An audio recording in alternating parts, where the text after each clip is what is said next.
Hi everyone, I am Manisha from National College of Technology, first year aerospace student.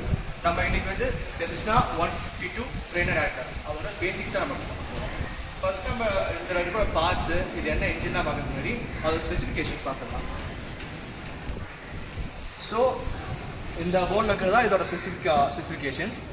இதோட performance இது நாங்கள் இங்கே கொடுத்துருக்கோம், அதுக்கப்புறம் ஸ்பெசிஃபிகேஷன்ஸ் இங்கே கொடுத்துருக்கோம். இதில் நீங்கள் பார்த்தா உங்களுக்கு தெரியும், நான் ஒரு வாட்டி ரீட் பண்ணிடலாம். கெப்பாசிட்டி க்ரூ +1, ஒரு க்ரூ மெம்பர், அது போக ஒருத்தர், அதோட சேர்த்து 2 சில்ட்ரன். அவங்க வெயிட் கெப்பாசிட்டி வந்து 120 pounds 54 kg இருக்கலாம். லென்த் வந்து வைட்னஸ் வந்து 24 feet.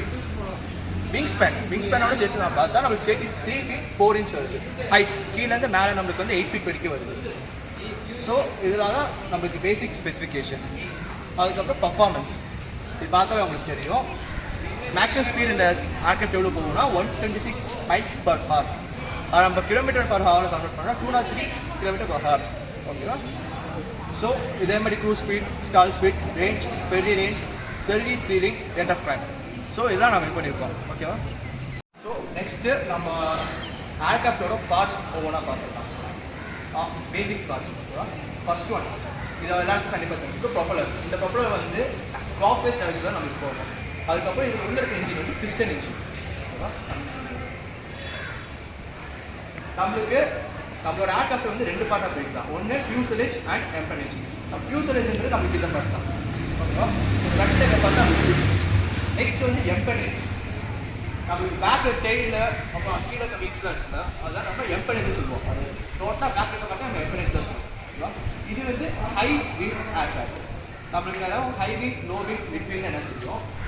இந்த ஏரோஃபாய்டு இருக்குல்ல, இந்த ஏரோஃபாய்டு வந்து மேலே இருந்துச்சுன்னா ஹை விங், இது மிட்ல இருந்துச்சுன்னா மிட் விங், கீழே நம்மளுக்கு பிளேஸ் ஆயிடுச்சுன்னா லோ விங். இது வந்து ஹை விங் ஏர்க்ராஃப்ட். ஓகேவா? நெக்ஸ்ட் ஒன் வந்து எம்பனேஜ்ல என்னென்ன பார்ட்ஸ் இருக்கு அதை பார்க்கலாம். ஓகேவா? இப்போ நம்ம எம்பனேஜ் பார்க்குற மாதிரி இதுதான் எம்பனேஜ். டோட்டல் பேக் பார்த்தா நம்ம எம்பனேஜ்னு சொல்லுவோம். This one is called horizontal stabiliser. நம்மளுக்கு இப்போ ஸ்டாட்டிக் ஷேப்ல இருக்கிற அதான் நம்ம ஹரிசாண்டல் ஸ்டெபிலைசர் சொல்லுவோம். இப்படி மேலே இருக்கிறோம், இதுதான் நம்மளுக்கு வெர்டிகல் ஸ்டெபிலைசர். இந்த ஹரிசாண்டல் ஸ்டெபிலைசர் அண்ட் வெர்டிகல் ஸ்டெபிலைசரில் நீங்கள் பார்த்தா உங்களுக்கு டிஃப்ரென்ஸ் தெரியும். இங்கே பார்த்தீங்களா, இது வந்து ஸ்ட்ரைட்டாக இருக்குது, பட் ஆனால் இதில் வந்து கொஞ்சம் லைட்டாக மடங்கிருக்கு. இது ஏன் இங்கே மடங்கிருக்கு அங்கே மடங்காமல் இருக்குன்னா, அதுக்கு வந்து நம்ம ப்ரொப்பலரோட டைரக்ஷன் தான் நம்மளுக்கு ரீசன். நான் ஃபஸ்ட்டு சொன்ன மாதிரி ப்ரொப்பலர் வந்து நம்மளுக்கு கிளாக்வைஸ் டைரக்ஷனில் போகுது. ஸோ கிளாக்வைஸ் டைரக்ஷனில் போகும்போது ஏர்க்ராஃப்ட்டும் வந்து அதுக்கு மொமெண்டம்க்கு லைட்டாக நம்மளுக்கு ரைட் சைடில் போகும், கிளாக்வைஸ் டைரக்ஷன் போகும். அந்த டைரக்ஷனை நம்மளுக்கு அப்போஸ் பண்ணுறதுக்கு தான் நம்மளுக்கு இங்கே வந்து ஹாரிசாண்டல் ஸ்டெபிலைசர் வந்து இந்த பார்ட் லைட்டாக கீழே பண்ணிருக்காங்க. இதுவே ஆன்டி கிளாக்வைஸ் போகிற டைரக்ஷனில் போகிற ப்ரொப்பலர் இருந்துச்சுன்னா நம்மளுக்கு அந்த டைரக்ஷன் இதே மாதிரி கொடுத்துருக்கோம். ஸோ இதுதான் வெர்டிகல் ஸ்டெபிலைசர், ஹாரிசாண்டல் ஸ்டெபிலைசர். இது லைட்டான இருக்குது. நெக்ஸ்ட் ஹாரிசாண்டல் ஸ்டெபிலைசர் நம்ம எதுக்கு யூஸ் பண்ணுவோம்னா நம்மளோட ரோல் கண்ட்ரோல் பண்ண. ஓகேவா? ரோல் என்ன தெரியும்னா, நம்ம ஏர்க்ராஃப்ட் வந்து லெஃப்ட் ரோல் ஆகட்டும் ரைட் ரோல் இருக்குல்ல, அதுதான் நம்ம ரோல். அதை கண்ட்ரோல் பண்ணுறதுக்கு ஹாரிசாண்டல் ஸ்டெபிலைசர். வெர்டிகல் ஸ்டெபிலைசர் நம்மளுக்கு வந்து லெஃப்ட் அண்ட் ரைட் டர்ன் இருக்குல்ல, அதை கண்ட்ரோல் பண்ணும். ஸோ இப்போ நம்ம ஒரு பைக்கை நம்ம மூவ் பண்ணுற மாதிரியே வெறும் டேர்ன் பண்ணால் மட்டும் நம்ம போக மாட்டோம், லைட்டாக சார்ஜாக தான் போவோம். அதே மாதிரி தான் ஏர்க்ராஃப்ட்டும் அது ஃப்ரை ஆகிட்டு இருக்கும்போது லைட்டாக ரோலும் கொடுத்து டான்ஷன் கொடுத்தா தான் அது வந்து ஒரு டான்ஷன் போகும், நம்ம படத்தில் பார்க்குற மாதிரி. இதுக்கு பேர் தான் மேனுவரபிலிட்டி, அதாவது மேனுவரி ஏர்க்ராஃப்ட். ஓகேவா? ஸோ நம்ம ஃபியூசலேஜ் எம்பனேஜ் என்னன்னு பார்த்துக்கோம். நம்ம இப்போ உள்ள பார்த்து எப்படி ஆப்ஷன் நம்ம பார்க்கணும்.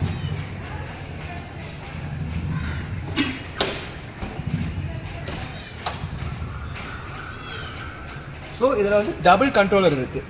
இந்த டபுள் கண்ட்ரோலருக்கு வந்து கோஆர்டினேட்டட் கண்ட்ரோலர். ஓகேவா? ஸோ இந்த மாதிரி இருக்கிற நம்மளுக்கு என்ன நமக்கு ஒரு அட்வான்டேஜ்னா, இது குட்டி ஏர்க்ராஃப்ட், அதனால் நம்மளுக்கு வந்து ஒரு பைலட் என்ன பண்ணுறது சும்மா பார்த்தாலே தெரியும். இதுவே நம்ம ஒரு பெரிய ஏரோப்ளைனில் போகிறோம்னா நம்மளுக்கு வந்து அவ்வளோ டிஸ்டன்ஸ் ஜாஸ்தியாக இருக்கும், ஆனால் பார்க்க முடியாது. இதனால ஒரு ஆக்சிடென்ட்டே நம்ம நடந்திருக்கு. அதாவது ஃப்ரான்ஸ் ஏர்க்ராஃப்ட் ஒன்று, இதில் ஏர்பஸ் இருக்கும் தெரியுமா, ஏர்பஸோட கேபின் க்ரூ, அந்த கேபின் இது இருக்கும்ல, அந்த இடத்துல வந்து ரைட் சைட் ஜாய்ஸ்டிக் இருக்கும். ஓகேவா? மெயின் சைடு வந்து ரைட் சைட் ஜாய்ஸ்டிக் இருக்கிறதுனால அது பார்த்தாது கோஆர்டினேட்டடாக இருக்காது. இப்போ ஒருத்தர் என்ன பண்ணுறவரோ இன்னொருத்தர் அதை பார்க்க முடியாது. ஓகேவா? அதனால ஒரு பண்ண முடியாதனால ஒரு ஆக்சிடென்ட் நடந்திருக்கு. ஸோ இந்த மாதிரி கொடுத்துருக்காங்க ஒரு அட்வான்டேஜஸாக இருக்குது. நெக்ஸ்ட் வந்து இப்போது உங்களுக்கு பார்த்தாலே தெரியும், இது வந்து லெஃப்ட்டுக்கு ரோலுக்கு, இது வந்து மேலே ஏறுறதுக்கும் கீழே இறங்குறதுக்கும். ஓகேவா? ஸோ இதுதான் வெர்டிகல் ஸ்டெபிலைசர் வந்து நம்ம மேலே லிஃப்ட்டுக்கும் லிஃப்ட் அப்புக்கும் லிஃப்ட் டவுனுக்கும் யூஸ் பண்ணுவோம். நான் சொன்ன ரோலிங்க்கு வந்து இதுதான் யூஸ் பண்ணுவோம். ஓகேவா? ஏர்க்ராஃப்ட் ரோலிங் வந்து நம்ம இதுதான் யூஸ் பண்ணுவோம். வெர்டிகல் ஸ்டெபிலைசர் ஹாரிசான்டல் ஸ்டெபிலைசரோட வேலை வந்து லிஃப்ட் அப்புக்கும் லிஃப்ட் டவுன் தான்.